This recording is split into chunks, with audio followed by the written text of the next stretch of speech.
Salam sejahtera bagi kita semua. Perkenalkan, nama saya Joshua Claudius Sinurat dari kelas 10 IPA 5. Saya berasal dari SMA Negeri 1 Pangkalan Kerinci. Di sini, saya akan membahas salah satu materi pembelajaran dalam pelajaran Bahasa Indonesia, yaitu teks eksposisi.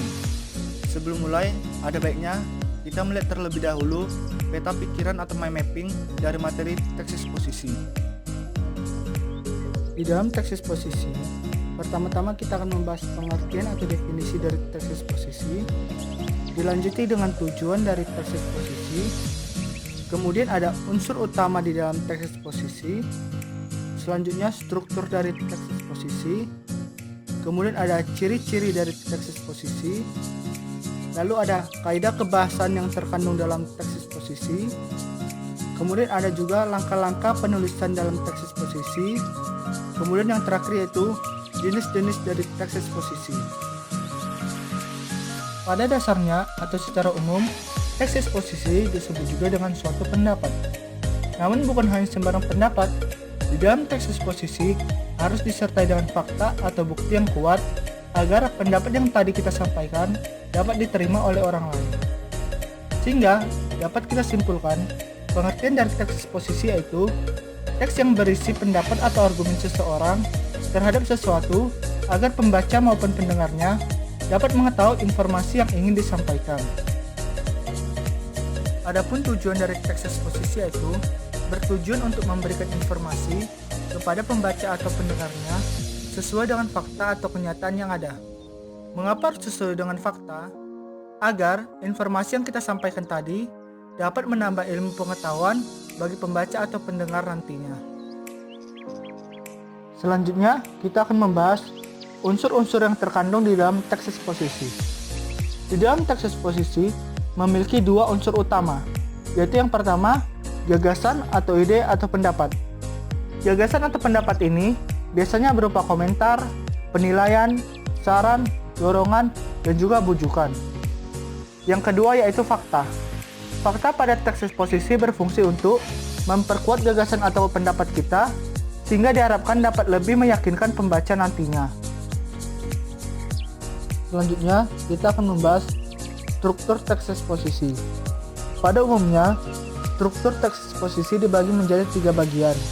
Yang pertama yaitu tesis. Tesis adalah bagian awal eksposisi yang berisi pendapat umum yang disampaikan penulis terhadap permasalahan yang akan dibahas dalam teks tersebut. Yang kedua yaitu argumentasi, yaitu bagian yang berisi unsur penjelas untuk mendukung tesis yang telah disampaikan sebelumnya.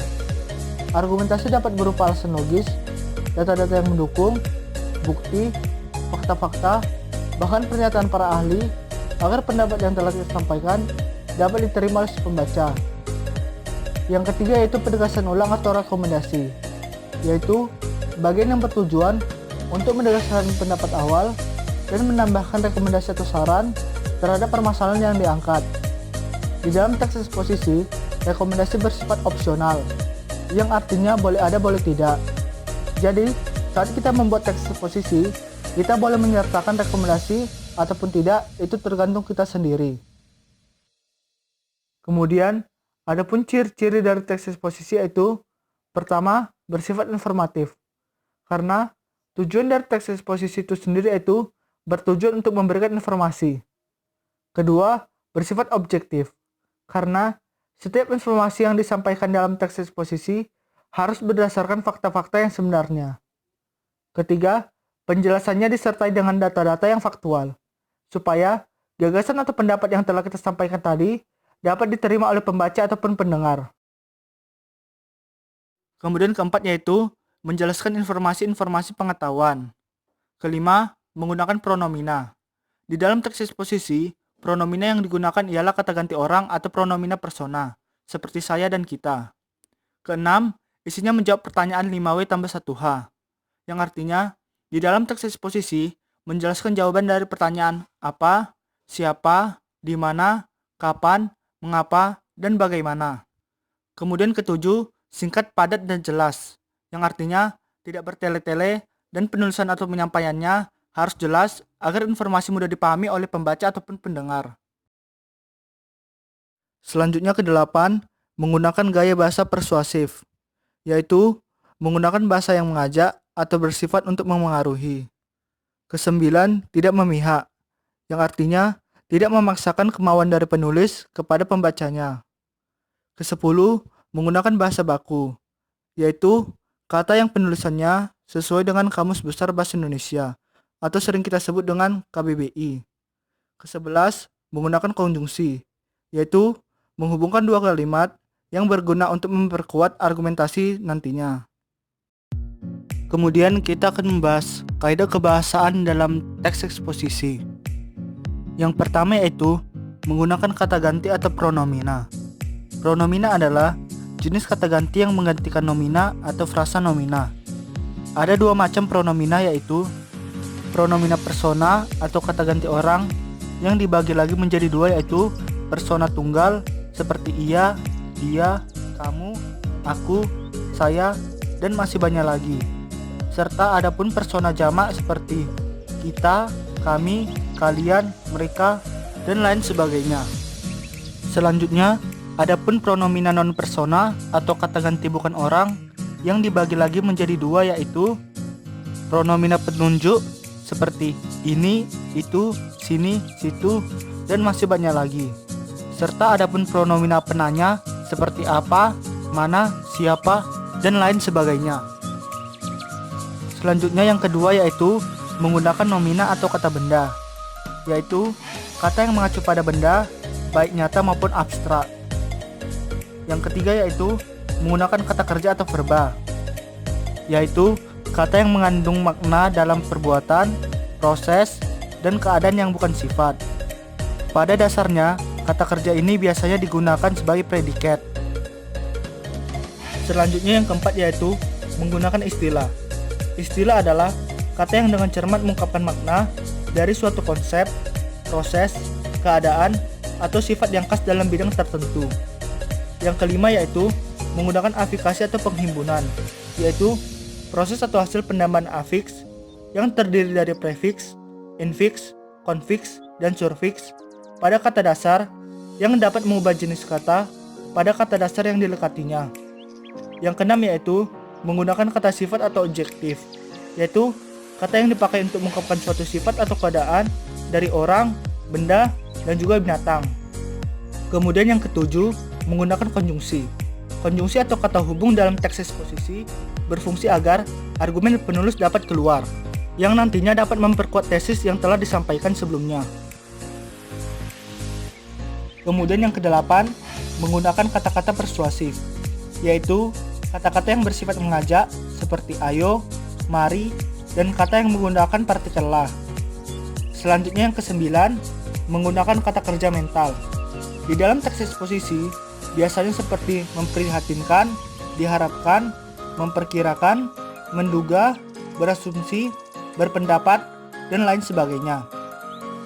Kemudian yang terakhir yaitu menggunakan kata perujukan. Di dalam teks eksposisi, biasanya seperti menurut pendapat, berdasarkan data, dan merujuk pada pendapat. Selanjutnya, kita akan membahas langkah-langkah dalam penulisan teks eksposisi. Pertama, menentukan tema atau topik yang akan kita angkat. Kedua, menentukan tujuan dari karangan eksposisi yang akan kita susun. Selanjutnya yang ketiga, memilih data yang sesuai dengan tema atau topik yang telah kita angkat. Keempat, membuat kerangka karangan agar memudahkan kita dalam menyusun teks eksposisi. Dan yang terakhir, membuat kerangka menjadi karangan, yang artinya kerangka yang telah kita susun tadi kita kembangkan atau kita sempurnakan menjadi teks eksposisi yang utuh. Selanjutnya, kita masuk ke pembahasan terakhir, yaitu jenis-jenis teks eksposisi. Yang pertama ada eksposisi definisi, yaitu teks eksposisi yang memaparkan definisi atau pengertian dari suatu topik tertentu. Kedua, eksposisi proses, yaitu teks eksposisi yang berisikan tahapan-tahapan atau cara-cara untuk melakukan sesuatu dari awal hingga akhir. Ketiga, eksposisi ilustrasi, yaitu teks eksposisi yang memberikan gambaran atau penjelasan yang sederhana mengenai suatu topik dengan topik lainnya yang mempunyai kesamaan sifat ataupun kemiripan. Keempat, eksposisi pertentangan, yaitu teks eksposisi yang berisikan hal-hal pertentangan akan sesuatu hal dengan hal lainnya. Kemudian kelima, eksposisi laporan, yaitu teks eksposisi yang memberikan laporan dari sebuah peristiwa atau penelitian tertentu. Selanjutnya yang terakhir yaitu eksposisi perbandingan, yaitu teks eksposisi yang memberikan ide atau gagasan utamanya yang dipaparkan dengan cara membandingkan suatu hal dengan hal lainnya. Baiklah, itulah pembahasan mengenai teks eksposisi dari saya. Jika ada yang salah ataupun kurang jelas, baik suara maupun tulisan, saya mohon maaf sebesar-besarnya. Saya, Joshua Claudius Sinurat, selaku yang membuat presentasi ini, mengucapkan terima kasih banyak kepada teman-teman yang telah menyaksikan, bahkan mendengarkan presentasi saya. Saya tutup presentasi saya kembali dengan mengucapkan salam sejahtera bagi kita semua.